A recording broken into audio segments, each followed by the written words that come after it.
এত গরমে বাইরে খাবার খেতে যেতে ইচ্ছে করছে না, বাইরের খাবারের মতো বাড়ির খাবারের স্বাদ আনা চাই, তাহলে ঝটপট চলো আজকের রেসিপি শুধু তোমাদের জন্য।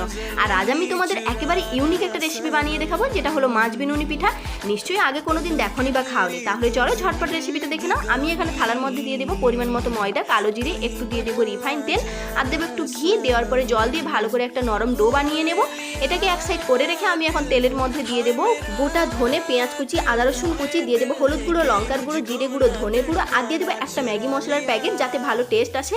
এখন আমি সেদ্ধ করে রাখা আলু দিয়ে দেবো, একটু লবণ আর একটু ধনেপাতা দিয়ে ভালো করে মিশিয়ে ডোটাকে নামিয়ে নেব। এখন আমি একে একে লিচিগুলো কেটে নেব। নেওয়ার পরে এইভাবে পাতলা করে রুটির মতো বেলে নেব। দু সাইডে ছুরি দিয়ে আমি যেইভাবে কাটলাম তোমরা এইভাবে কেটে নেবে। এখন পুরো মাছের মতো দেখতে লাগছে না? এখন ভেতরের মধ্যে আমি আলুর পুরটা দিয়ে এইভাবে বিনুনিগুলো পাকিয়ে নিলেই রেডি হয়ে যাবে আমাদের মাছ বিনুনি পিঠে। তাই তো আমি এর নাম দিয়েছি মাছ বিনুনি পিঠে। এখন ডুবো তেলের মধ্যে উল্টে পাল্টে লাল লাল করে ভেজে নিলেই রেডি হয়ে যাবে। আরে হাঁ করে দেখছো